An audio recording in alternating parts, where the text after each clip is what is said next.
মনে পড়ে অনেক কথা, এখানে গল্প নয়, সত্য ঘটনা বলা হয়। আজ আমি আপনাদের এমন এক রোমাঞ্চকর এবং বিস্ময়কর সত্য ঘটনার কথা শোনাবো, যা শুনে আপনারা হয়তো দ্বিধায় পড়ে যাবেন।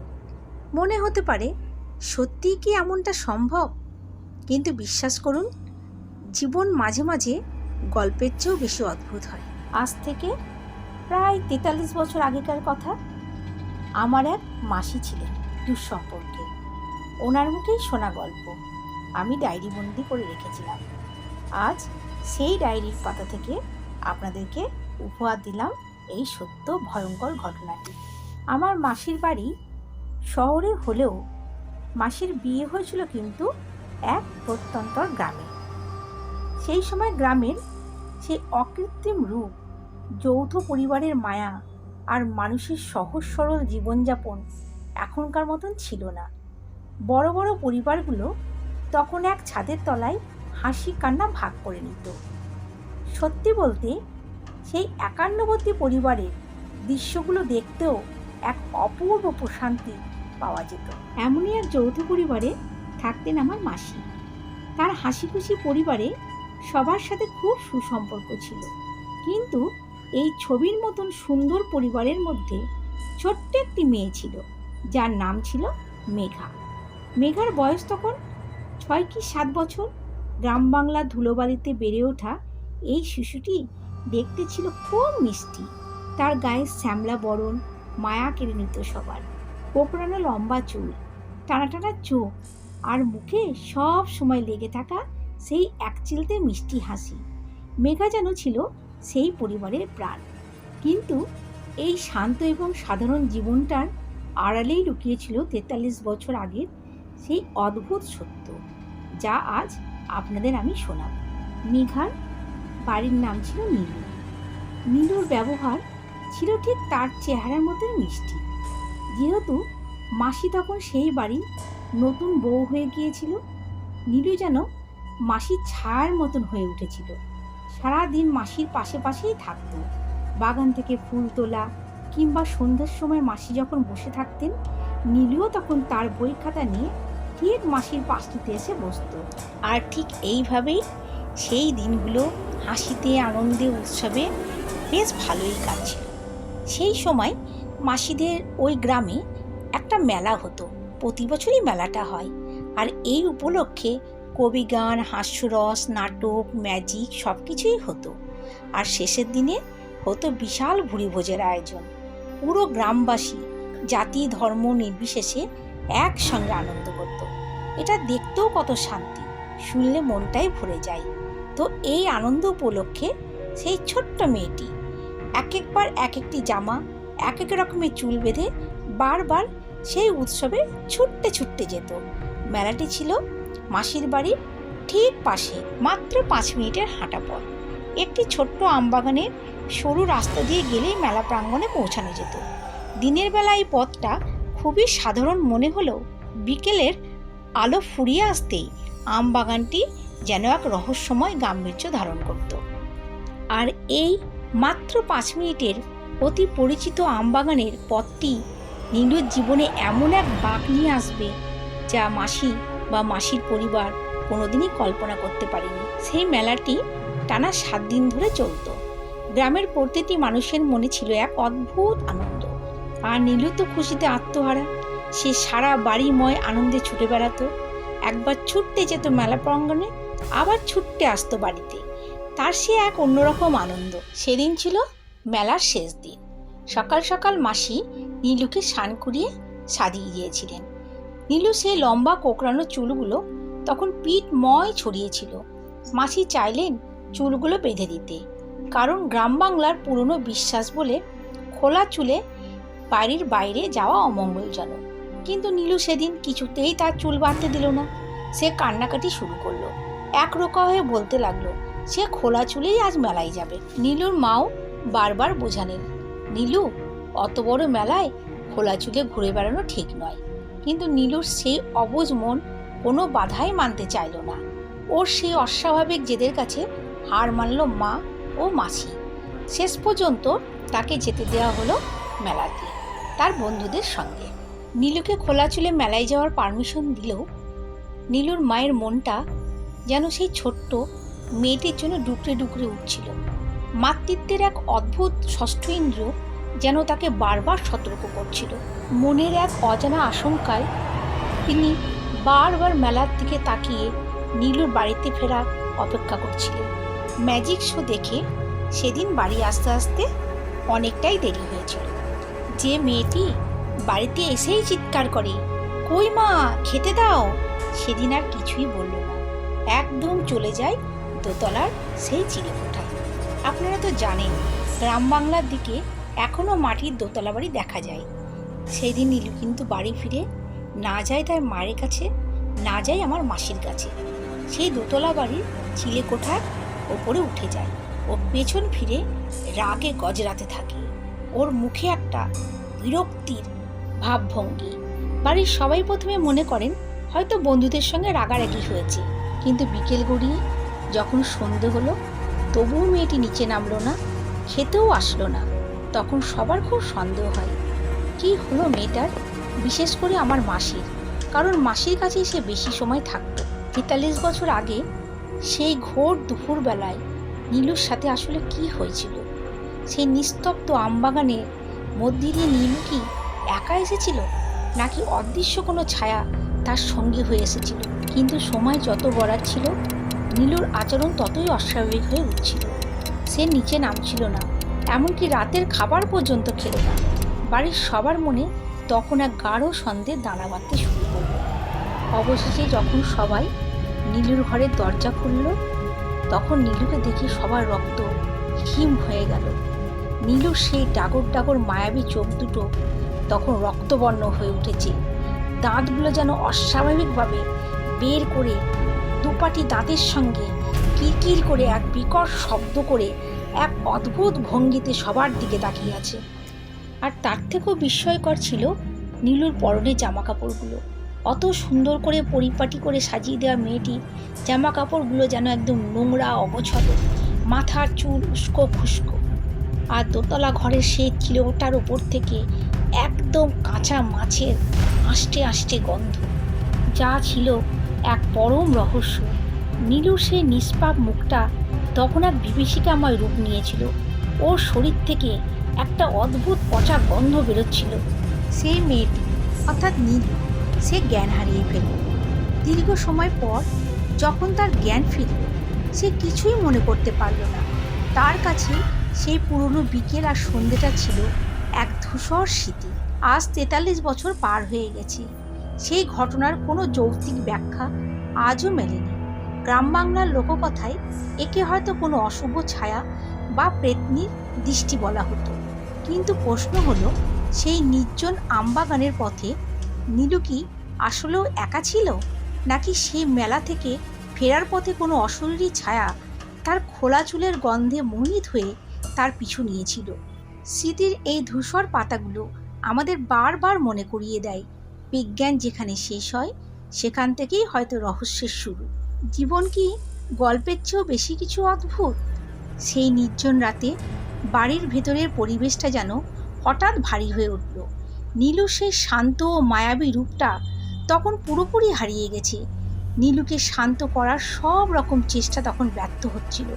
তখন বাড়ির বড়রা বুঝতে পারলেন এটি সাধারণ কোনো অসুস্থতা নয়।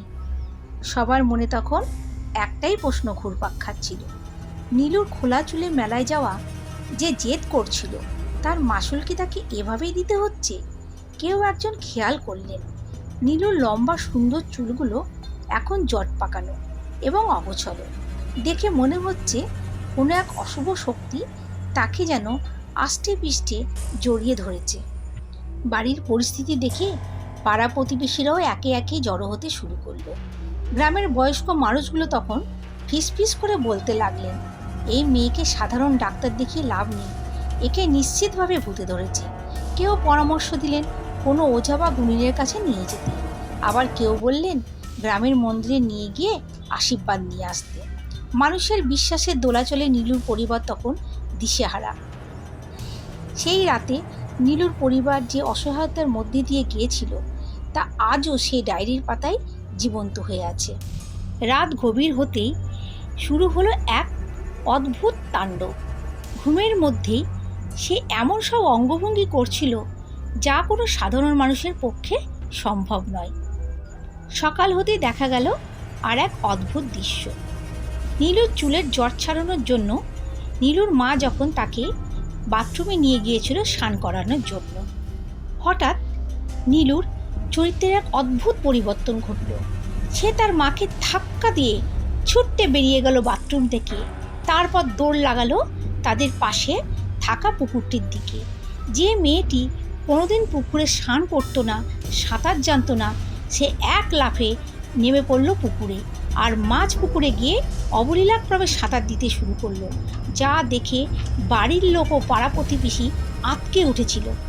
ওই বাড়ির যিনি ছোট কাকা, তিনি শহরে পড়াশোনা করতেন এবং এই সব অলৌকিক বিষয় একদমই বিশ্বাস করতেন না। তিনিও সেদিন এই দৃশ্য দেখে পাথর হয়ে গেলেন।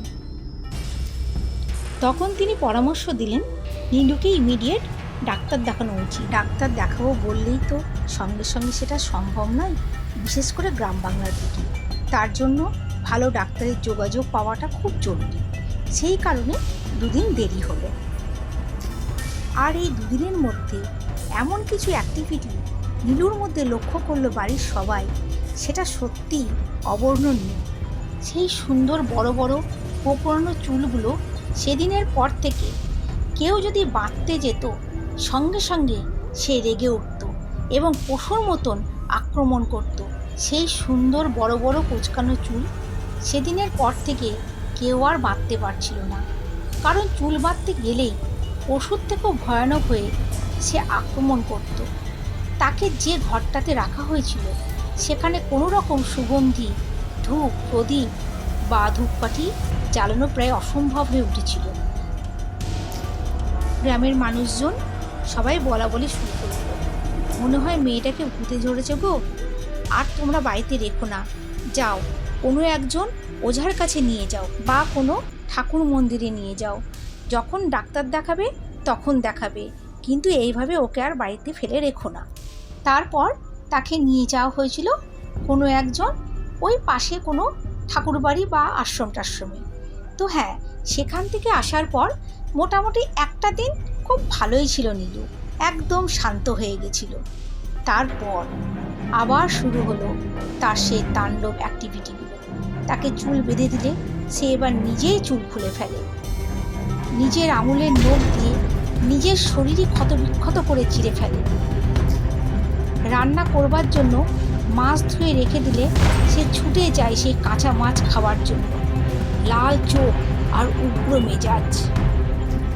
এই সব কিছু নিয়ে মেয়েটি এতটাই উগ্র হয়ে উঠেছিল যে তাকে একা তো নয়ই, তাকে এবার দড়ি দিয়ে বেঁধে রাখার সিদ্ধান্ত নিল সবাই। অতটুকু একটা মেয়ে আর ওইভাবে সারা দিন দড়ি দিয়ে বাঁধা অবস্থা, এটাও তো চোখে দেখা যাচ্ছিল না। গ্রামের দু একজন বয়স্ক ঠাকুমা মাসিমা তারা এসে চন্দন বাটা দিয়ে হরিনাম লিখে দিচ্ছিলেন, কিন্তু অদ্ভুত ব্যাপার, যতবার তার গায়ে চন্দন দিয়ে হরিনাম লিখে দেওয়া হচ্ছে ততবার সে হাত দিয়ে সেটা মুছে ফেলছে, কিছুতেই সেটা সে রাখছে না। তো যাই হোক, এইভাবে মাঝখানে সে দুদিন কোনো রকমভাবে কাটল। তারপর তাকে নিয়ে আসা হলো শহরের এক নামি দামি ডাক্তারের কাছে। তিনি নীলুকে খুব ভালো করে পরীক্ষা করলেন এবং সব কিছু দেখা এবং শোনার পর বললেন যে হ্যাঁ, নীলুর নাকি মির্গি হয়েছে, অর্থাৎ যাকে আমরা হিস্টেরিয়া বলি। তিনি প্রচুর নিয়মকানুন দিলেন ও অনেকগুলো মেডিসিন লিখে দিলেন এবং সেই মতন নিয়ম মেনে চলতে বললেন। নীলুকে বাড়িতে নিয়ে আসা হলো এবং ডাক্তারের কথা মতন সেই ওষুধপত্রগুলো স্টার্ট করা হলো। ওষুধ খাওয়া অবস্থায় নীলুর হয়তো সে তাণ্ডব দস্যিপনাটা কমেছিল, কিন্তু সেই রক্তচক্ষু বর্ণ, সে দাঁত কিরকির করা আর মাটির দিকে এক দৃষ্টিতে তাকিয়ে বসে থাকা অন্ধকার ঘরে, এটা কিন্তু নীলুর মধ্যে রয়েই গেছিল। এর কিন্তু বিন্দুমাত্র পরিবর্তন হয়নি। নীলু তখন এমন সব কর্মকাণ্ড করছিল যা কোনো মানুষের পক্ষে স্বাভাবিক নয়, কোনোভাবেই তাকে সামলানো যাচ্ছিল না। 3 মাস নীলুকে ডাক্তারের চিকিৎসায় রাখা হয়েছিল, কিন্তু কোনো রকম তার মধ্যে পরিবর্তন দেখা যায়নি। শেষ পর্যন্ত ওঝার শরণাপন্ন হতেই হলো। 43 বছর আগের সেই সন্ধ্যার লড়াইটি ছিল স্রেফ বিশ্বাসের নয়, বরং এক অদৃশ্য অন্ধকারের সাথে আলোর যুদ্ধ।